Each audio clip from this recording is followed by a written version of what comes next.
जय श्री कृष्णा बच्चों। तो क्या हाल चाल आपके। चलिए हम आ गए हैं नया लेक्चर लेके, नया टॉपिक लेके। तो आज के लेक्चर में हम पढ़ने वाले हैं ट्रांसफॉर्मर। हम आज ट्रांसफॉर्मर के बारे में पढ़ेंगे। ट्रांसफॉर्मर क्या होता है, क्या काम करता है और उसका स्ट्रक्चर कैसा होता है। तो चलिए हम हमारा लेक्चर स्टार्ट करते हैं। तो ट्रांसफॉर्मर एक डिवाइस होती है। Transformer is a device. Transformer एक डिवाइस होती है जो कि इलेक्ट्रिकल एनर्जी जो होती है उसको ट्रांसफर करती है एक एसी सर्किट से दूसरे एसी सर्किट या फिर कई अलग अलग जो एक से ज्यादा एसी सर्किट्स होते हैं उनके अंदर ट्रांसफर करती है इलेक्ट्रिकल एनर्जी को। और जो ट्रांसफार्मर होता है वो एसी वोल्टेज को बढ़ा या घटा सकता है। जो एसी करंट होता है, अल्टरनेटिंग करंट होता है, उसको उसका जो वोल्टेज होता है और जो करंट होता है उसको घटाया बढ़ा सकता है। तो जो ट्रांसफार्मर है वो एक ऐसी डिवाइस है जो एक इलेक्ट्रिकल एनर्जी जो होती है उसको दूसरे एसी सर्किट्स में या फिर कई अलग अलग एसी सर्किट्स में वो उसको ट्रांसफर कर सकता है इलेक्ट्रिकल एनर्जी को। ठीक है, यहाँ तक समझ आ गया बच्चों। चलिए हम आगे बढ़ते हैं। तो जो ट्रांसफॉर्मर है वो इलेक्ट्रोमैग्नेटिक इंडक्शन के प्रिंसिपल पर आधारित होता है या फिर बेस्ड होता है, उसके प्रिंसिपल पर वर्क करता है। जो ट्रांसफॉर्मर है वो इलेक्ट्रोमैग्नेटिक इंडक्शन के प्रिंसिपल पर वर्क करता है। जो ट्रांसफॉर्मर है वो किसी भी एसी वोल्टेज को बढ़ा या घटा सकता है, इंक्रीज कर सकता है एसी वोल्टेज को या फिर डिक्रीज कर सकता है एसी वोल्टेज को। और जब वोल्टेज अगर बढ़ता है तो करंट ऑटोमेटिकली कम हो जाता है और जब एसी वोल्टेज कम होता है तो करंट अपने आप बढ़ जाता है। ठीक है, तो चलिए हम आगे बढ़ते हैं। अब ट्रांसफॉर्मर फंडामेंटली एक वोल्टेज कंट्रोल डिवाइस है। फंडामेंटली एक वोल्टेज कंट्रोल डिवाइस है जो कि नॉर्मली ट्रांसमिशन और डिस्ट्रीब्यूशन में काम आती है अल्टरनेटिंग करंट के। अल्टरनेटिंग करंट जो होता है उसके ट्रांसमिशन और डिस्ट्रीब्यूशन में काम आती है जो ट्रांसफॉर्मर है वो। और ट्रांसफॉर्मर का यूज बहुत ज़्यादा अलग अलग रेंज में अलग अलग पर्पस के लिए किया जाता है।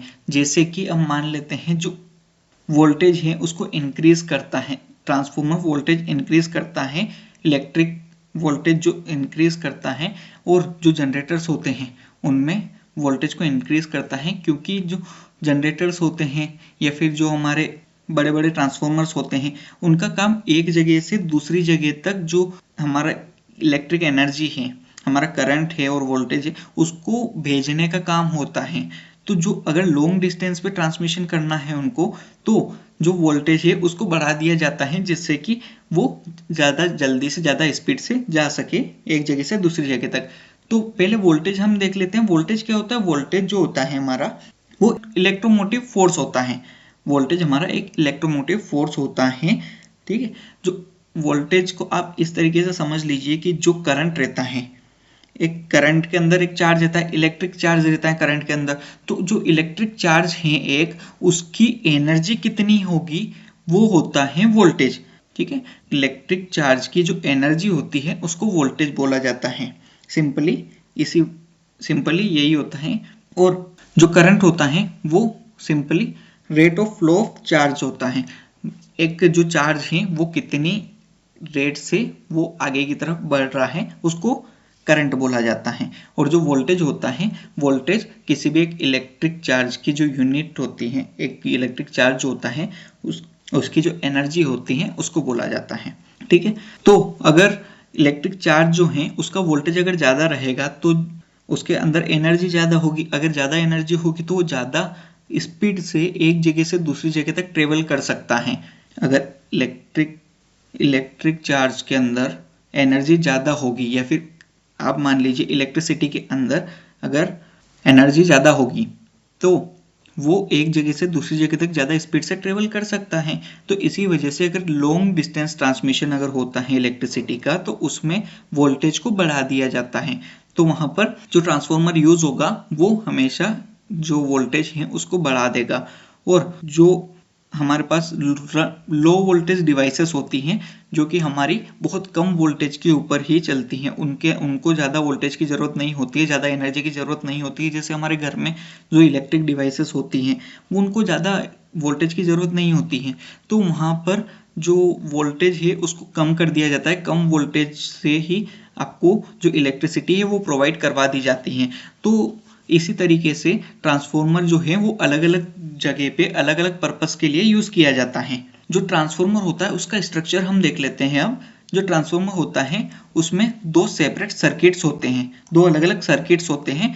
पहला होता है इनपुट सर्किट और दूसरा होता है आउटपुट सर्किट।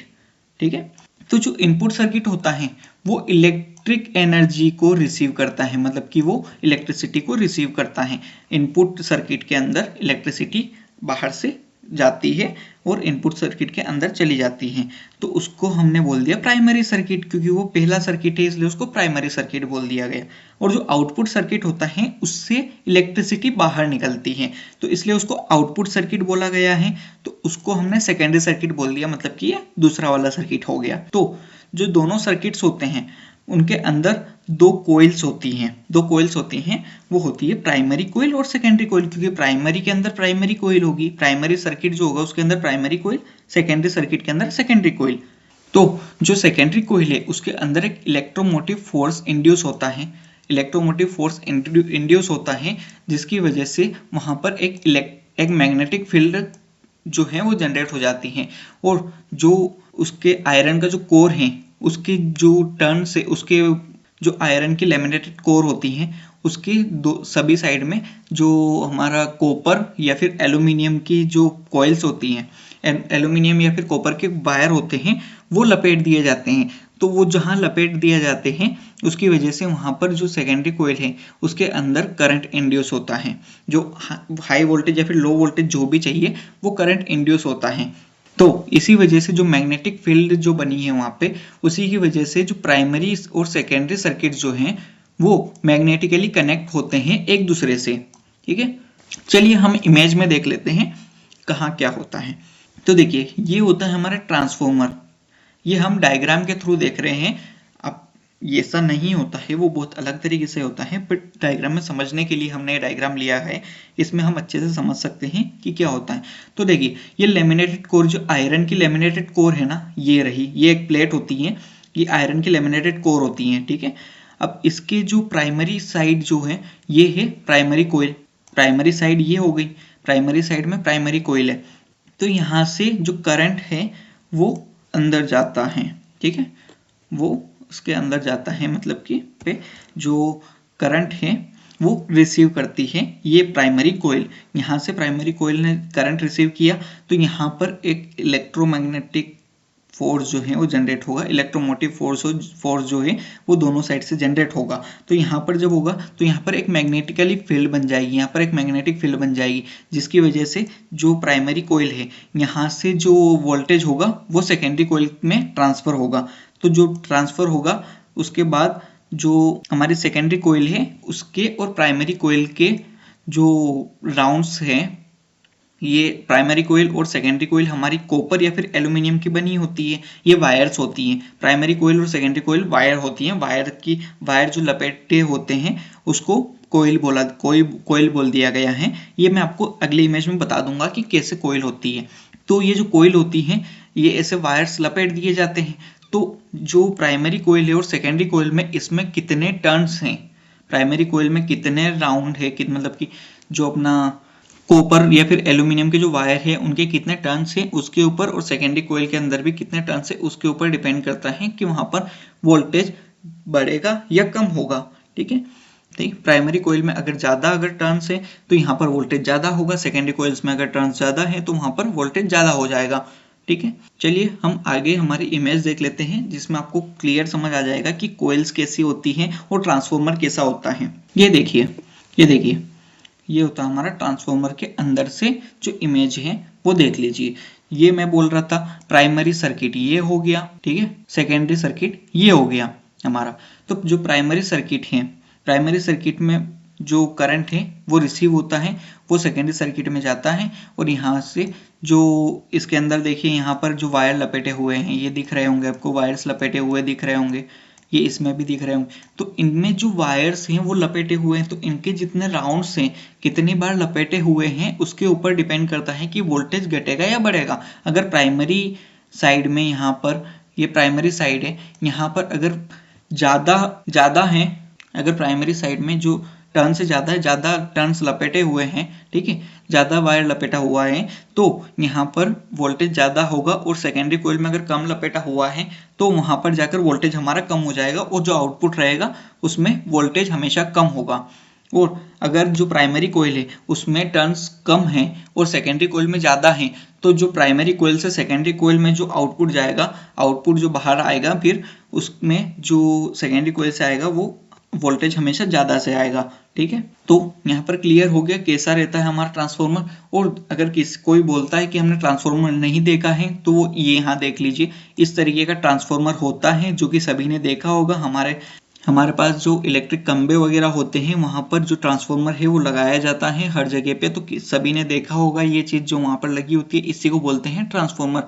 यही हमारा जो वोल्टेज और करंट है उसको मेंटेन करके रखती है, उसको रेगुलेट करती है, ठीक है। चलिए हमारा लेक्चर यहीं पे खत्म होता है। अगले लेक्चर में हम पढ़ने वाले हैं टाइप्स ऑफ ट्रांसफॉर्मर के अलग अलग टाइप्स, जो मैंने अभी छोटे से इसमें बताया है कि हाँ ये कोयल कम होती है, कोयल ज़्यादा होती है, टर्न्स ज़्यादा होते हैं, कम होते हैं, और जो आउटपुट निकलता है उसी के बेस पे जो ट्रांसफॉर्मर है उसको डिवाइड किया हुआ है, तो हम अगले लेक्चर में देखने वाले हैं। चलिए अभी के लिए यहीं तक लेक्चर खत्म हो गया है, और जो हमारा चैनल है इस पर कॉम्पिटिटिव एग्जाम्स के लेक्चर भी लेने वाले हैं, तो जो भी कॉम्पिटिटिव एग्जाम्स वाले जो बच्चे हैं उनको आप सेंड करिए ताकि उनको भी फ़ायदा मिल सके, ठीक है। चलो बाय बाय।